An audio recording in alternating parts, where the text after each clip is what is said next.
Assalamualaikum warahmatullahi wabarakatuh. Perkenalkan, saya Hoyrunisa Nabila Sobrina dengan NIM 16202121037 dari Fakultas Teknik Prodi Teknologi Informasi.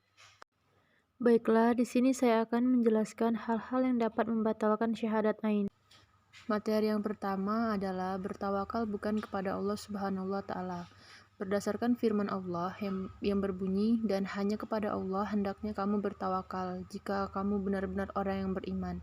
Quran Surat Al-Maidah ayat 23.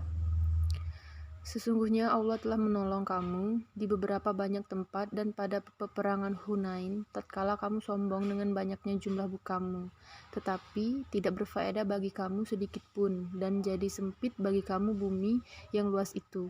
Kemudian kamu berpaling sambil memundur. Quran Surat At-Taubah ayat 25.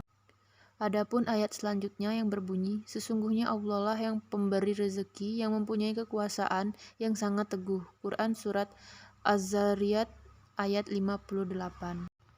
Adapun materi yang kedua adalah tidak mengakui bahwa nikmat adalah karunia Allah Subhanahu wa taala. Allah berfirman yang artinya, dan ingatlah juga ketika Rob kalian mengatakan, sesungguhnya jika kamu bersyukur, pasti kamu akan menambah nikmat kepadamu. Dan jika kamu mengingkari nikmatku, maka ketahuilah sesungguhnya azabku sangat pedih. Adapun materi yang ketiga adalah beramal dengan tujuan selain Allah Subhanahu wa taala. Dijelaskan pada hadis riwayat Bukhari dan Muslim. Hadis pokok di atas menjelaskan tingginya posisi niat dalam suatu amal. Setiap ibadah dalam Islam harus didahului dengan niat yang lurus karena Allah Subhanahu wa taala. Amal akan rusak jika tujuannya adalah selain Allah.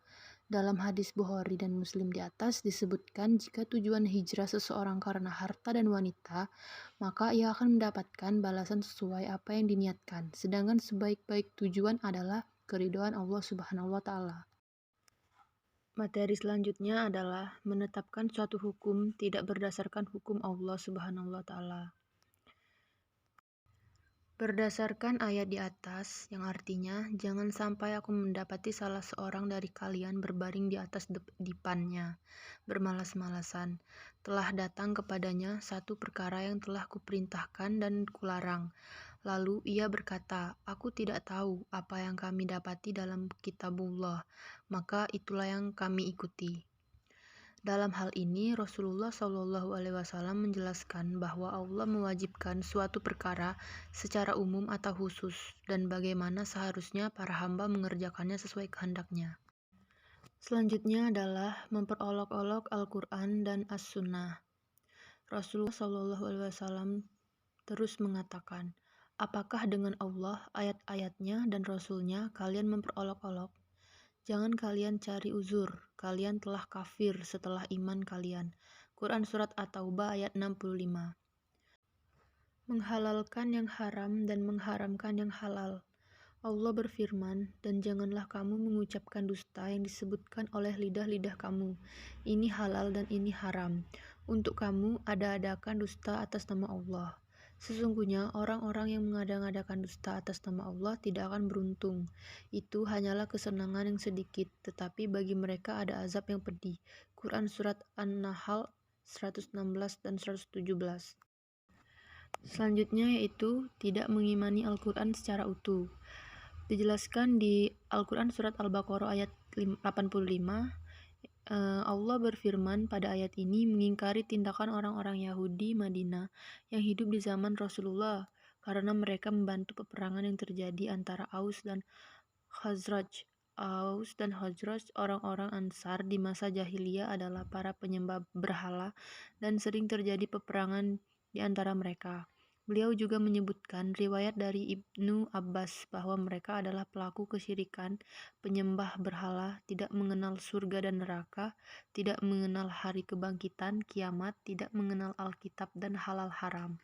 Sementara itu, orang-orang Yahudi Madinah terbagi menjadi 3 suku, yaitu Bani Qoinqa dan Bani Nadir yang bersekutu dengan Khazraj, serta Bani Quraizah yang bersekutu dengan Aus.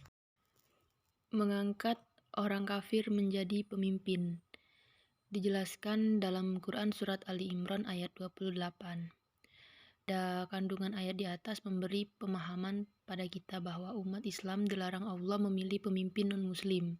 Kalaupun Muslim tidak mengikuti perintah Allah tersebut, maka orang tersebut lepas dari bantuan Allah dalam kehidupan ini. Larangan memilih pemimpin non-Muslim ini telah disepakati oleh para ulama. Haram hukumnya memilih pemimpin non-Muslim sesuai dengan Al-Quran dan hadis. Materi selanjutnya yaitu suka menyekutukan Allah Subhanahu wa Ta'ala.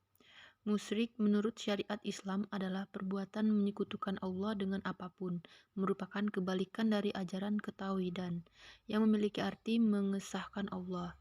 Dalam Islam, syirik adalah dosa yang tak bisa diampuni kecuali dengan pertobatan dan meninggalkan kemusyrikan sejauh-jauhnya.